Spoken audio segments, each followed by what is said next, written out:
1, 2, 3, come on!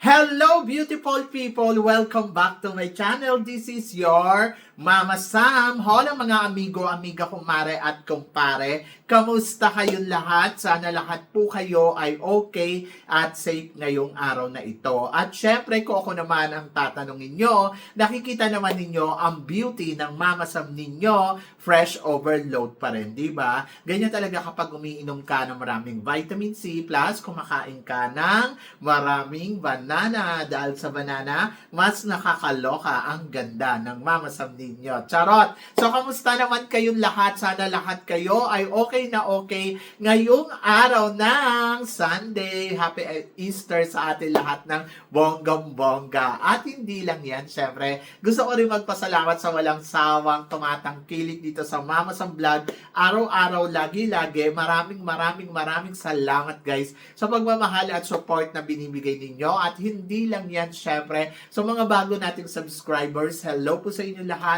at saka sa lahat ng makasolid na makamamasam dyan. Kaya naman ngayong araw na to, marami akong hatid na chika sa inyo na talaga naman, oh my gosh, magtataas ang kilay ninyo ng bonggang-bongga sa mga pag-uusapan natin ngayon. Kaya guys, huwag na nating patagalin ang ating mga chika. Para sa una natin chika, Miss Eco International kasado na. So magaganap nga ang competition ng Miss Eco International sa May 13 to 23, 2026. Ito ay gagawin sa Egypt. So, sa next month. Akala ko this month. So, yon. So, pero ilang araw na lang. Ilang linggo. Ayan. So, magsisimula na ang competition. At ito nga sinasabi na malakas ang laban ng ating pambato na si Gabi. So, yon. So, I'm so excited dahil syempre, dito, matetest natin kung kaya ba talagang mag-back-to-back ng Pilipinas. So, sa history ng Miss Eco International, hindi talaga sila nagbibigay ng back-to-back. Medyo mahirap umasa ha.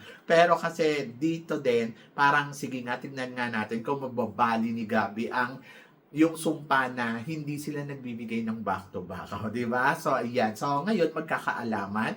And then, I'm so excited sa ipapakitang performance ni Gabi at kung kaya niya nga may uwi ang back-to-back win para dito sa Miss Eco International ngayong taon na to. And good luck and wish all the best. So, yan.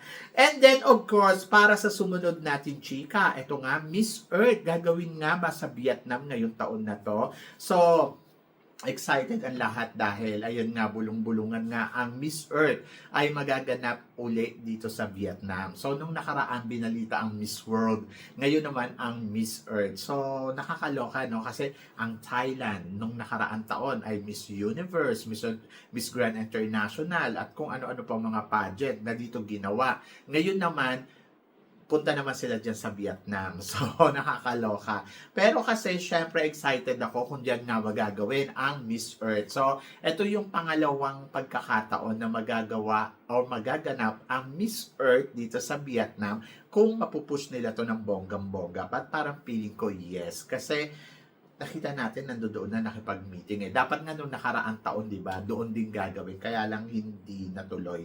So, baka eto na yon, di ba?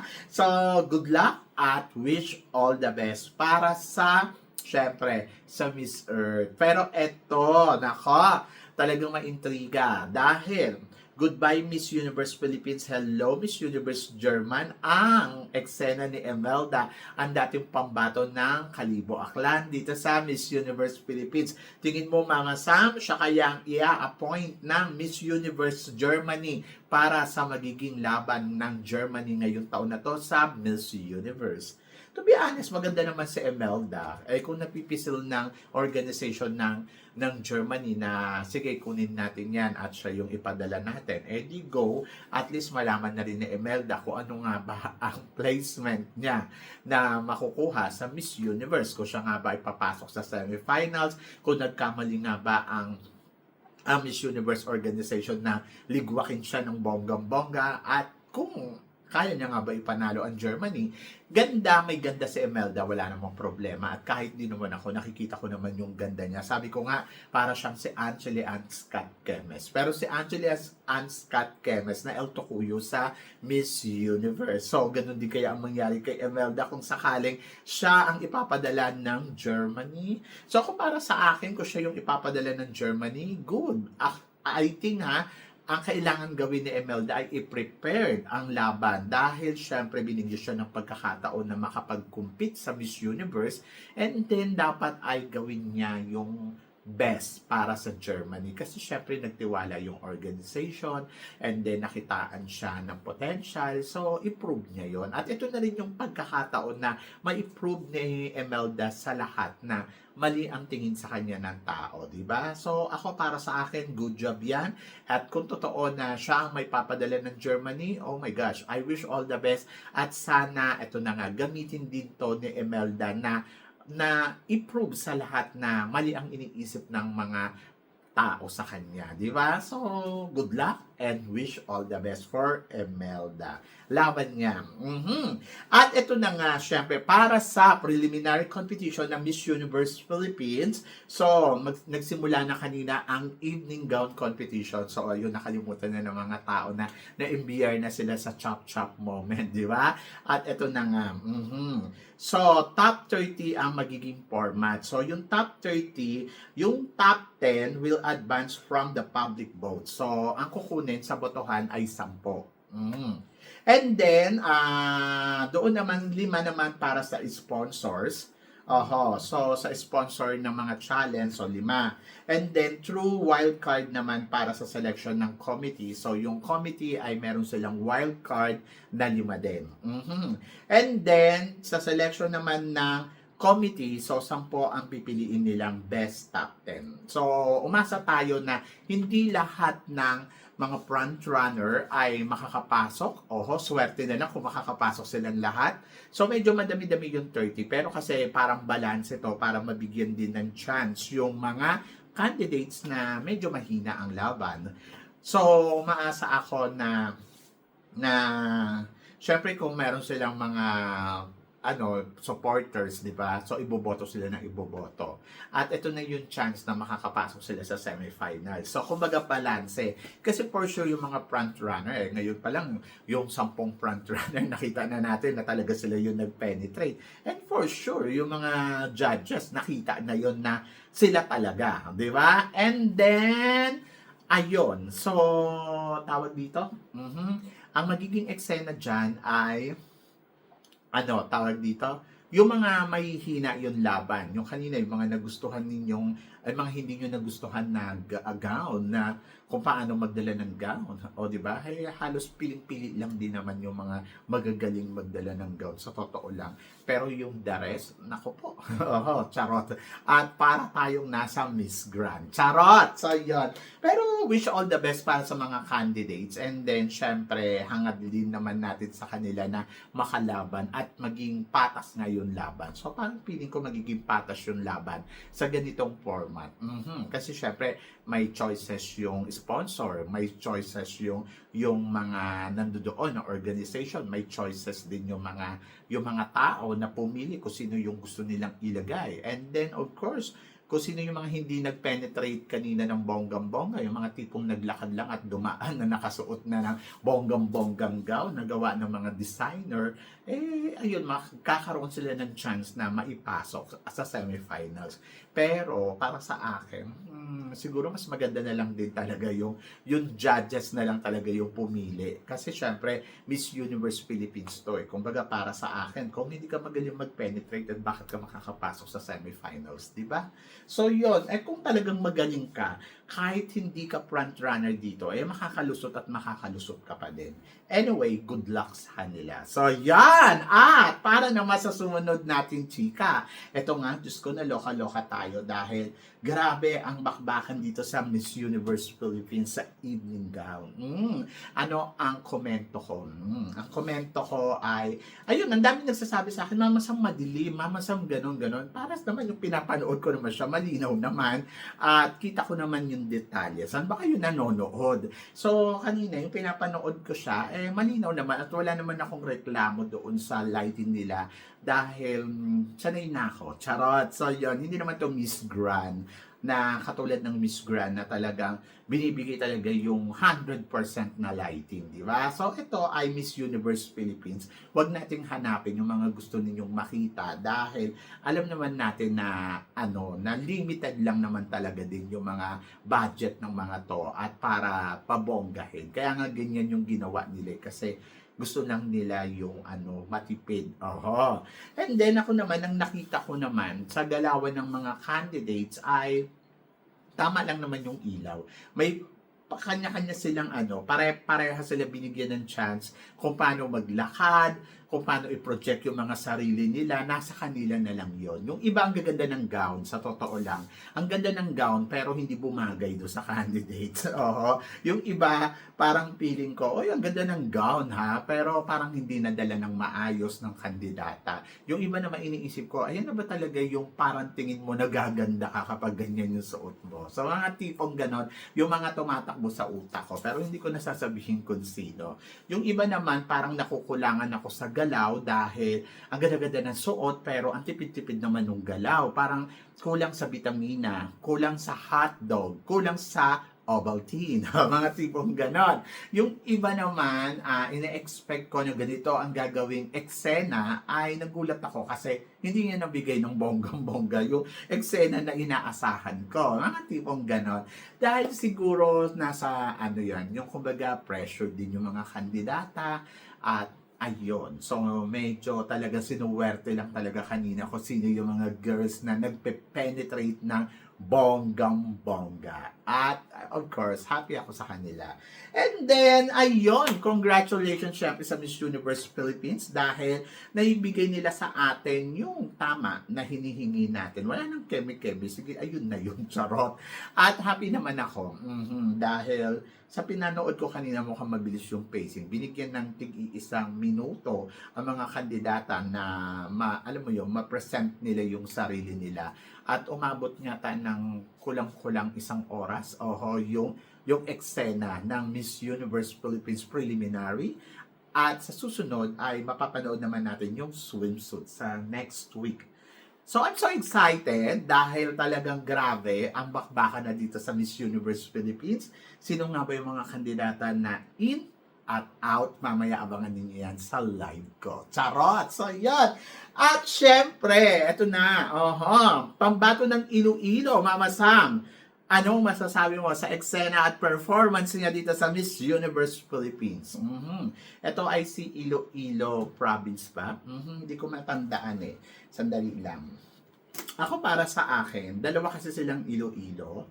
At parang sa totoo lang, si Iloilo, ano bang pangalan ng lugar niya?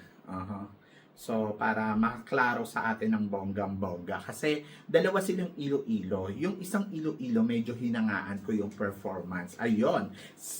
Sandali lang. Wala. So, yung isang Iloilo, medyo naloka ako. Ayun. Si Iloilo Province at saka si Iloilo, ano bang Iloilo tong yung isa? Si Iloilo Province at saka may isa pang Iloilo Dalawa silang Iloilo actually. So, si Iloilo Province, saka si Seta, nag-expect ako si Seta mabibigay niya yung performance niya ng todo-todo. Mas bongga, mas palaban, mas panalo, mas eksena. Pero hindi ganoon. Yung parang nahihirapan siyang i-execute yung kanyang evening gown ng bonggang-bongga. Maganda yung design. Parang feeling ko mabigat. Saka mahirap igalaw. So, yon. Tapos, nakukulangan ako. Maganda yung mukha niya, pero nakukulangan ako sa facial expression. So, yon. Yung mga ganon. Kulang sa transition. Ayun, yung tinatawag na transition. Tapos, parang ang dating sa akin, ang plain lang. Ano mo yun? Na parang, okay, so dumaan lang siya, ganon. Parang walang masyadong drama. Tapos, pag naglalakad siya, yung alam mo yun, yung halatang hindi niya makembot yung kanyang mga balakang. Oho, para mas magandang tignan. Pero kasi, ito naman si Iloilo Province, ito naman yung ang ganda ng execution na parang hindi ko inaasahan na parang, okay, dapat ganyan yung ibinigay mong eksena. Tapos, parang baliktad. Kasi front runner to si Iloilo. Tapos itong si Iloilo Province, hindi masyado napapansin. Pero pagdating sa execution, parang kinabog niya itong si Iloilo na si Seta. So mas parang nag-perform sa akin si Iloilo Province. Kaya lang, pag tinignan mo naman yung gown, yung parang kulang sa boobs. Oh. So, yung parang bakit ka pinagsuot ng ganyan? Pero bumagay naman sa kanya, in fairness, nadala niya yung gown. Ayun kasi yung importante sa akin. Kahit hindi ganun kabongga yung gown mo, pero the way kung paano mo siya execute at kung paano mo siya dalhin, ayun yung importante sa akin. Hindi yung ganda ng cut ng gown eh. Kasi ang ganda nga ng cut ng gown, pero hindi ka naman nag-execute. Eh di wala din, no? Di ba? So anong silbi, no? Ang ganda ng gown mo. Hindi na nga bumagay sa iyo yung gown, tapos hindi mo pa na-execute. O ano nang mangyayari sa iyo? So doon ako sa hindi masyado kagandahan, pero ang galing kung paano dalhin, di ba? So, yon. So, ganun yung nangyari sa kanilang dalawa ni Iloilo. Para silang Iloilo, pero parang feeling ko mas nag-execute yung isa. Kaya sabi ko, in fairness, kaya lang ayun nga, no, pagdating sa upper, ba't naman pinagsuot ng gano'n? Eh, kung wala ka namang boobs, di ba? So, yan. Medyo naloka ako, tumbling ako doon. At ito pa, pangalawa, Muntinlupa. Si Muntinlupa, to be honest, I know she's a supermodel eh, 'di ba? Modela siya. Pero kasi parang ayun din, wala din boobs, pinagsuot mo ng gano'n. Tapos parang nagmukhang hanger tuloy siya doon sa suot-suot niya. Buti na lang ang maganda yung execution ni Muntinlupa. To be honest, medyo pag pinanood mo siya, ang ganda nung galaw niya. Kaya lang yung gown, parang ayun yung nakasira talaga sa kanya na parang oh my God, ba't ganito ang nangyari? So, medyo nalungkot ako. But, performance overall, sabi ko nga, it's not about gown eh. It's about the execution talaga. So, yon, in fairness naman kay Muntinlupa, na-execute niya ng bonggang-bongga. Pero hindi ko lang alam, in person ba, ito ba ay sobrang gandang tignan? Kasi dito sa pinapanood ko, parang may something wrong doon sa baba nung yung top niya dito. So, parang, ayun doon ako nadidistract na parang, ate para siyang nakahanger. So yan. At payat kasi siya, kaya medyo parang dapat talaga dito maingat talaga yung mga girls na mas dapat titignan nila, ito ba ay bagay sa akin, ito ba ay yung mas bongga. Pero kasi si Muntinlupa magaling siya mag-execute, kaya parang pumasa na parang, okay, so lumaban din naman si bakla ng bonggang-bongga. So yun yung nakita ko. And then, meron din naman tayo mga surprising na talagang masasabi natin, in fairness naman sa mga babaeng to, talagang nag-perform at maganda talaga yung ipinakitang performance. Katulad na lang neto ni, tawag dito, sandali lang ni Rizal. In fairness, ang ganda ng gown ni Rizal. Nadala naman niya ng bonggang-bongga. At natuwa naman ako kay Alicia sa performance niya. Kahit sabihin natin, ay super pink ang suot. But in fairness, bumagay sa kanya at nadala niya ng bonggang-bongga. Talagang pasabog, very grand yung dating, di ba? And then, pagdating naman, syempre, sa ibang kandidata, ay isa sa mga napansin ko si Laguna. Si Laguna ang lakas makarena din. In fairness din kay Laguna, talagang, ay wow, ang ganda, ang panalo ng eksena. In fairness kay Laguna, the way kung paano niya i-execute ang kanyang sarili dito sa competition ng Miss Universe Philippines Preliminary Evening Gown. Di ba? So, yun. Sila yung mga talagang, parang wow, may isa pa para sa akin, panalo din yung ipinakita. Yung, sino ba to? Yung, maganda din yung execute neto Kasi kanina, kinukuhanan ko ng tapos, si Iloilo City pala yung kanina, Iloilo City. So, yon. Tapos, meron pa, si Sultan Kudarat, maganda din yung execution kanina ni Sultan Kudarat. Sobrang natuwa din ako sa ganda niya.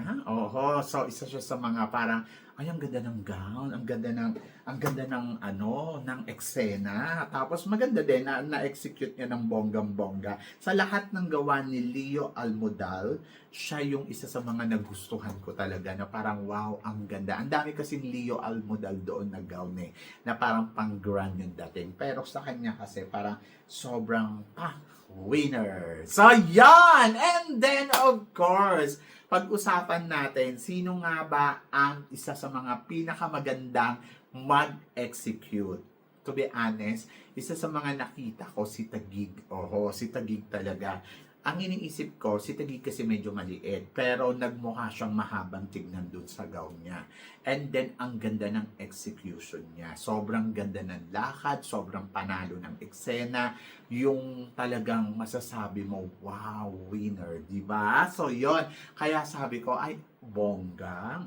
Siya kaya ang top-notcher. So, malalaman ninyo yan. Siyempre, magla-live ako mamaya at pag-usapan natin yung performance nila dito sa Miss Universe Philippines Preliminary Gown Competition. But for now, isa sa mga nakita ko talaga na nag-perform ng bonggang-bongga ang pambato ng Taguig. So, yan. So, kayo guys, ano guys ang masasabi ninyo dito sa mga pinag-uusapan natin ngayon? So, please comment below para at least malaman ko naman kung ano naman ang chika mo dito sa mga pinag-uusapan natin. Syempre, maraming salamat sa inyong lahat sa support at pagmamahal na binibigay ninyo syempre dito sa channel ko. At sa mga hindi pa nakaka-follow at nakaka-subscribe, please don't forget to click like and subscribe my channel at i-click nyo na rin po ang notification bell to more updated syempre sa aking mga chika. Sabi ng ganon, always keep smiling and laban lang. So guys, hanggang dito na lang. Hanggang sa muli nating chikahan. See you tomorrow. Thank you guys.